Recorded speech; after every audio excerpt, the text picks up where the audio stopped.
Season 4 Beyond the Plate is presented by Martin's Famous Potato Rolls. Hey everyone, before I get into Martin's, a little heads up for you all on CookTracks. You probably saw these 6 episodes pop up into your feed if you are a subscriber to Beyond the Plate. What is CookTracks? CookTracks is, well, essentially it's a brand new way to cook. This is a project we at the Beyond the Plate team have been working on with our buddy Rachael Ray, who you'll hear from in this episode. And in each episode, a chef or a culinary personality is right alongside you, or in your ear, we should say. They're going to be taking you step by step through a dish or a meal in real time. So you're going to hear tips and tricks and stories to keep you entertained, and they're going to help you up your cooking game a little bit. So you don't need to read a recipe. You really don't need to pause, but you can. And there's no playing a video and stopping and starting. You'll get a list of ingredients, which you could see in the episode notes on each episode, or you could go to cooktracks.com. So join in, have some fun, follow along. At the end of every episode, you'll have made a complete dish or a meal from start to finish. So there's 6 episodes, as I mentioned. We have some of the best chefs and cooks we know. Rachael Ray is doing 2. Gail Simmons is doing 1, Rocco DeSpirito, Stephanie Izard, Jimmy Papadopoulos. Anyway, for more information and updates, again, check out cooktracks.com, or you will see them on whatever platform you are listening to this podcast on. All right, more on our friends at Martin's Famous Potato Rolls. Martin's was founded in the heart of Pennsylvania Dutch country in 1955. They're the #1 branded hamburger bun in America. As I like to say, they can make almost any burger taste better. They really can. I'm focusing on something different than their potato rolls. I'm going to tell you about their breakfast breads. Check these out at their website or in your local market if they carry them. If they don't carry them, ask for them. They're insane. They've always had a cinnamon raisin bread, but they have these new-ish cinnamon sugar swirl potato bread, maple brown sugar swirl potato bread, cinnamon raisin butter bread. They're unbelievable. You could eat slices right out of the bag, but the sky's the limit. French toast, breakfast casseroles, anything. Check those out. But here's what I love about Martin's. Martin's believes in giving back to their community. They support hundreds of charitable organizations, food banks, after-school programs, disaster relief, and more. To learn more about Martin's, visit their website at potatorolls.com or check them out on social media at Potato Rolls. Martin's, we thank you. That's how Yum-O started. I said, oh my God, that's good. And I offended people because I said God. And I'm like, I didn't damn the food. I just said, oh my God, that's good. So I'd say yum. And instead of saying, oh my God, I would have to stop myself. So I'd say yum-o and then say stop. It wasn't like I came up with yum-o, like that's a cute phrase. I was trying to say yum, oh my God, but I had to stop saying, oh my God.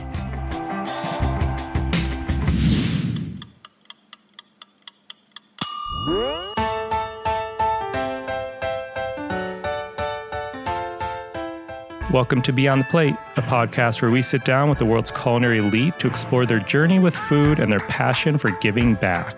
I'm Cappy, and in this week's episode, we sat with Miss Rachael Ray. She is our first repeat offender, everyone, our first guest that we are interviewing again. Check out her full episode from Season 1, Episode 1.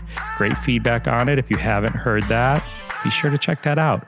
Do I need to give a bio on this multi-Emmy award-winning TV star? This iconic Food Network personality? This best-selling cookbook author who's about to release her 26th cookbook? This founder and editorial director of her own lifestyle magazine, Rachael Ray Every Day? This overly generous founder of the Yum-O organization and the Rachael Ray Foundation? Okay, I won't give a bio. Anyhow, we discuss 3 things in this episode. We discuss her brand new cookbook, RR50, which is amazing. It's available for pre-order now.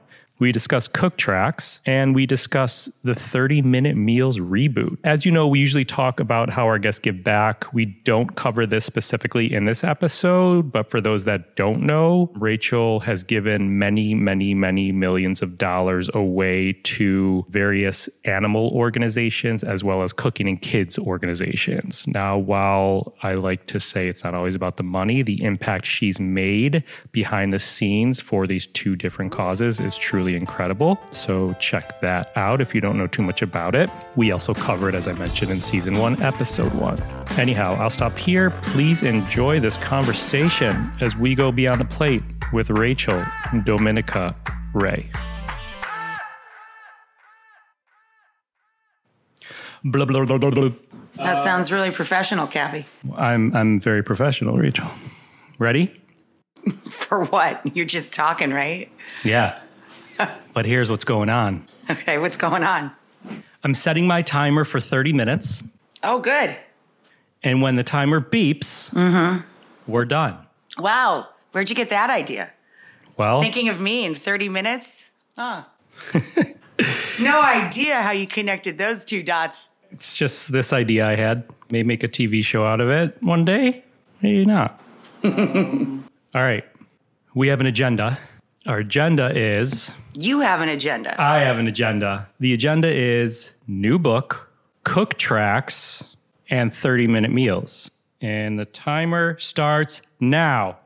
But first, a speed round out of the gates. No. I'm terrible at these. I hate those two words, speed round. What'd you have for dinner last night? I feel like I'm like on the clock, and I am on the clock. Last night we took friends to Missy because we were at Beyond the Streets, an amazing exhibit out in Brooklyn of street artists turned fine artists. It was incredible. And Missy is right next door to that. 10 vegetables, 10 pastas, fabulous. Missy Robbins' place, of course. Tonight, I am making swordfish cutlets and pasta alla norma. You know, eggplant, cherry tomatoes from my garden, Calabrian chili paste, a little red vermouth, torn basil. Nice. Last thing you cooked that you thought, damn, I'm good. Pepperoni. I just gave you a taste of it. Explain. Pepperoni tastes like pepperoni, but it is a meat-free product.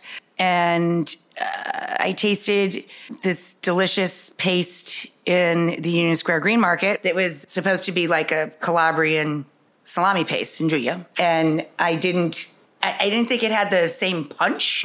So, of course, I became obsessed with going home and making my own. So I came up with one that I think really does taste like salami sauce. It's delicious. It's miso paste, red miso paste, in equal amounts with sun-dried tomato paste and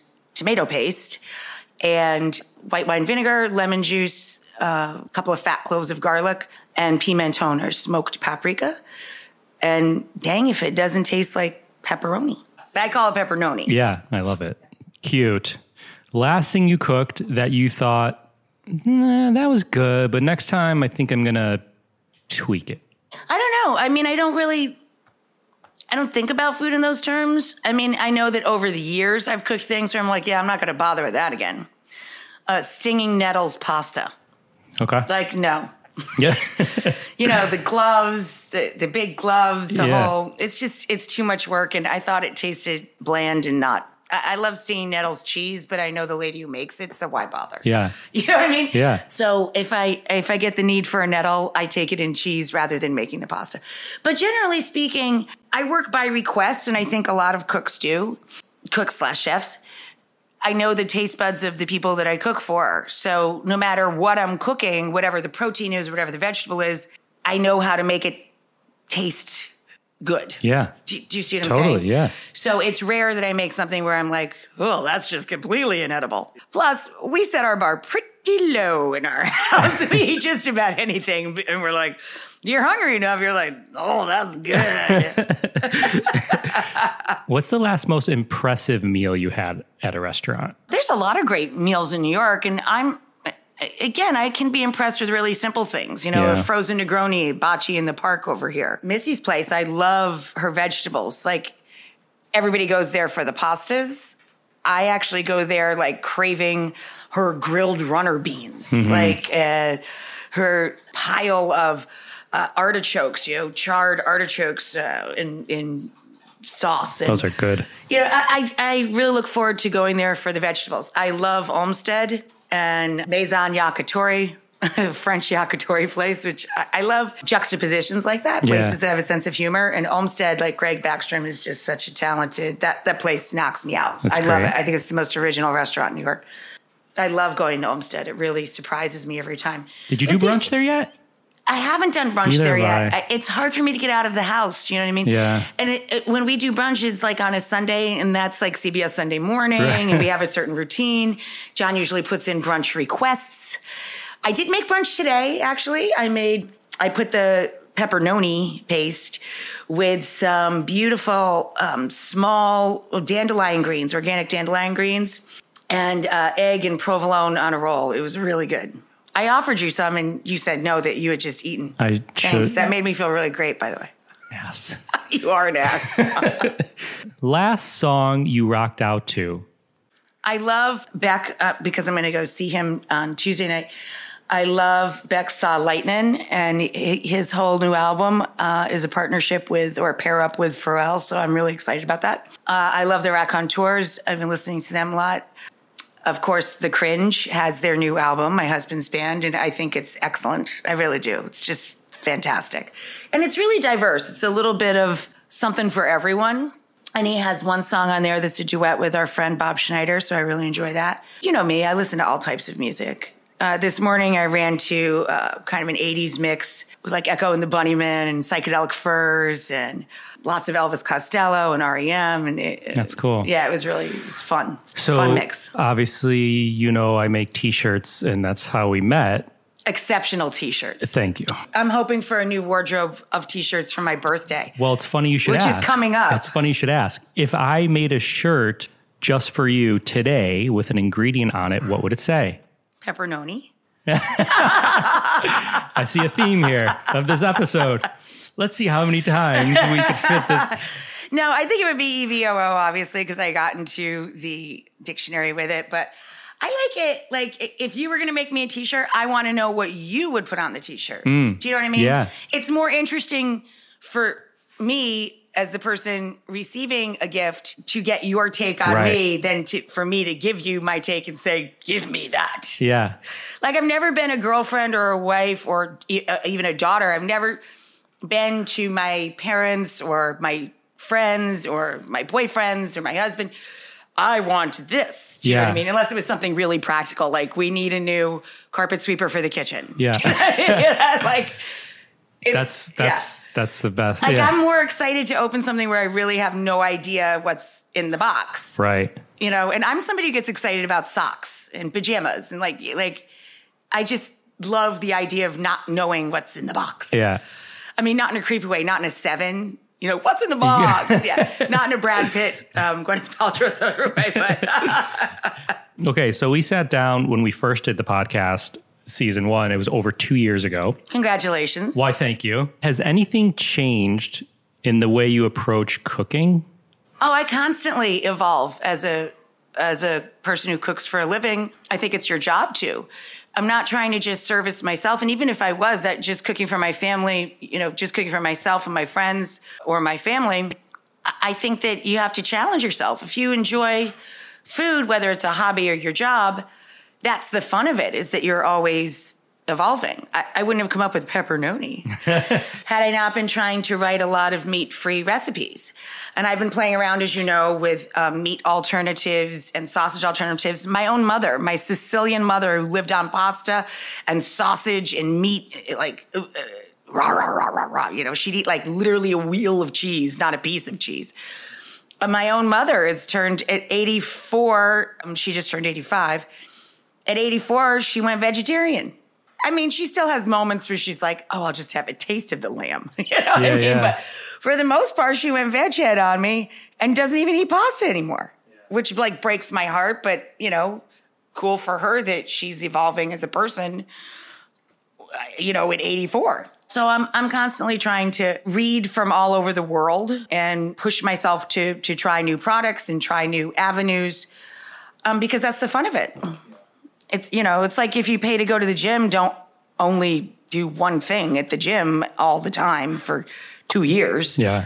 You know, play with all the toys. Yeah, that's interesting, because when I tell people how many different food publications you read, whether online or physical magazines from other countries. I mean, I'm looking at your bag you carry around, and there's magazines sticking out of them now. And I buy magazines in languages I can't speak. I just look at the pictures and I can get it. I Yeah. just see what people are eating around the globe. And I buy a lot of American publications too. Savor, Milk Street, my dear friend Chris is amazing. I have a ton of magazine subscriptions. I love to know what people are doing and eating and thinking. Yeah. And then I use that as a springboard to do my own take on that. All right. RR50 book. Weird, right? Two of my friends, TC, Tommy Crudup, and Michael Schlau, both said very similar things to me around when I turned 49. They said, oh, you're going to be 50. Tommy said you should write 50 recipes in your, 50 favorite memories over your life. And Michael said, I would love to see a book where you write about yourself, not just a bunch of recipes. And I'm like, well, that's kind of creepy. I'm not a memoir-y kind of a gal. And I'm a person who's very positive minded. I don't like to reflect on negative energy. I like to just think about what I've learned and I like to move forward. So I'm not someone who wants to sit down and just go through every moment of my life. Plus I talk way too much. People already know probably more than they need to or want to about me. But I decided to just sit down and see if I wanted to get a few things down on paper. And I ended up with about 24, 25 essays about my life that I thought were, funny, but also showed some sort of point and talked about what I think the meaning I have found in life has been so far. And then relating it to food private food that I make for people when we're in Italy, food that I make in my home that I wouldn't necessarily teach on television, food that may be too elaborate to do in short cooking segments. I don't always cook in 30 minutes. Sometimes I cook things that take many days, like the porchetta. I was going to say, your porchetta doesn't take 30 minutes. Porchetta takes 4 days, yeah. So I wanted to share a little bit about myself and what I've learned in 50 years. And I also wanted to share a different type of recipe with people. So that's what I did. Yeah. I wrote a couple of chapters and I gave it to our publisher, a lovely lady named Pam Cannon. And she said, no, I'm really interested in this. And I think that people would be too. I mean, after 20-something, 23, 24 books, I'm like, ugh, isn't there any? No, nobody's going to buy this. Is it 26? I don't know. It's a lot. It's a lot. It's a lot of notebooks. Yeah. Think about how many hundreds and maybe thousands of notebooks that is. I write everything in notebooks first. So do you keep every notebook? I do. Some of them have been, hit by flooded cellars and stuff over the years. But yeah, I have boxes and boxes and shelves and shelves and shelves and shelves of notebooks and all my old computers too. It's weird because sometimes just for fun, I'll look back at old notebooks and I'll be like, huh, how come I don't make that anymore? That was delicious. Yeah. Stuff that you haven't, because I'm writing so much all the time to keep up with the show and the magazine and, just to keep up with work product and now with the Food Network. I write an enormous amount of stuff and I don't even make all that stuff in my home. And sometimes I forget the stuff that I write for work. I'm like, I never make that corn pasta with jalapenos at home, and it's so good. It's funny you say that because I find this commonality with people who have the success you do or the work ethic you do, in that they talk about moving forward, innovating, I'll use that word in a way, and not dwelling on yesterday per se. Right. You're always doing something different. You're always evolving in some way. Yeah, but you... I think every cook has their own personality too. Like when you hear a band, U2 has changed so much over the decades that I've listened to them, but you always know it's U2 when you hear them, no matter how different one album is from the next. Yeah. REM, very different directions. But you always know, there's a signature. Sure. And I can tell you Michael Schlau's food, for sure. Yeah. But you talk about seeing old notebooks, and I'm always like, I wonder if you would go back to early 30-minute meals or whatnot and be like, that dish, maybe I'll do this version of that. It's today. so funny. And then when you see people in grocery stores or stuff and they stop you and they say, oh, my favorite recipe of yours is blah, blah, blah. Some of them go way back. Some of them go back 20 years, like cashew chicken. Yeah. Cashew, God bless you, chicken. It's crazy. I read something you said, basically each of us changes a dish by how we prepare it for ourselves. Right. If you made carbonara, it's going to look and taste different than when I make carbonara. So even though there's one way to make carbonara. Yeah. You know what I mean? So you said, then you go on to say, ultimately, it's your hope that this book, the 50 book, leaves the reader with that quiet smile we all get after we eat our favorite comfort food. So basically, you're going for the afterglow of a big bowl of spaghetti. Yes. I want people to read what I wrote in this book and smile. Yeah. Like they tasted something good. Incidentally, there isn't one way to make a carbonara, but I think traditional carbonara is only bacon, pancetta, eggs, and pasta. I don't think it should have cream. I don't think it should have a bunch of falderau. But every culture has that dish. I do play around with it. Sometimes I use saffron in the hot broth that I use to temper the eggs, and sometimes I'll add peas in the spring or whatever. But the building blocks are the same. Yeah. It's like matzo ball soup in Jewish tradition or adobo in Filipino. Exactly. There's not one way. I think the building blocks of food are important to learn, whether you're a home cook or you cook for a living. You have to have those building blocks and know where the lane is for what it is you're trying to prepare. And then you could be creative and have fun with it. Yeah. What else gives you that afterglow, not food related? I love to draw. I love foodles. There's some of my foodles in the book. I love to doodle and draw and paint. I love photography. I love dogs, obviously, and animals of all kind and sizes. I love horseback riding, but I don't get to do it very often. I love being out on the water, which is funny because I have very screwy ears, and I very rarely go swimming because my ears ache. Water gets trapped in them. But I love being on the water. Yeah. So that's odd. But I love fall and everything to do with fall. I would sleep outside all night on my deck if I could. I mean, I have too many chores to do and too much work to do. But I love being in that kind of crisp weather and the smell of fall leaves and autumn and all that. I love Italy. I love Italy. I mean, I love every inch of Italy. I love Italy. I love Austin. I love anything I can do in Austin. I love Detroit. Pittsburgh, love Oakland. I love a lot of American cities that I don't think Americans spend enough time in. There's a lot of stuff I love. I love to read. I love to read. I bought my apartment for its proximity to food and good shopping, grocery shopping and marketing. And Union Square Market is very near my apartment. And its proximity to the Strand, my favorite bookstore. Yeah. All right. Moving on. CookTracks. CookTracks. Woo! Will have just popped on the Beyond the Plate platform. I only spell it TRAX. Do you? I do. I think it's way cooler, but you could spell it however you want since you're the mastermind behind it and all. But all right. Yeah, CookTracks I think is awesome because it is a way for you to do a cook along that I think is more useful than watching video in its current state. Like if you're watching 30-minute meals streaming on your computer, you have to keep looking away.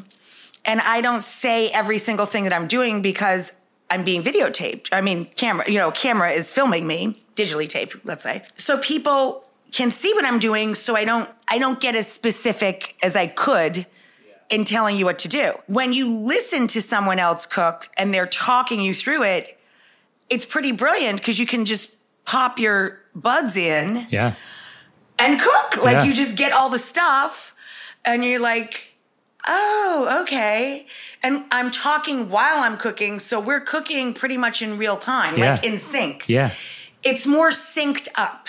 What I like about it is that you can literally, in real time, gather your ingredients and cook along with me or whoever else. Yeah. So I'll just add on to it. It just released 6 episodes, Netflix style, on this platform of Beyond the Plate. So you'll see it if you downloaded this episode. And then Rachel did 2 episodes, the Pizzaiola burger. Oh, that was good. And the peachy. You really liked that burger. It was so good. With the hot honey? Yeah. Oh, my God. And a peachy pasta dish.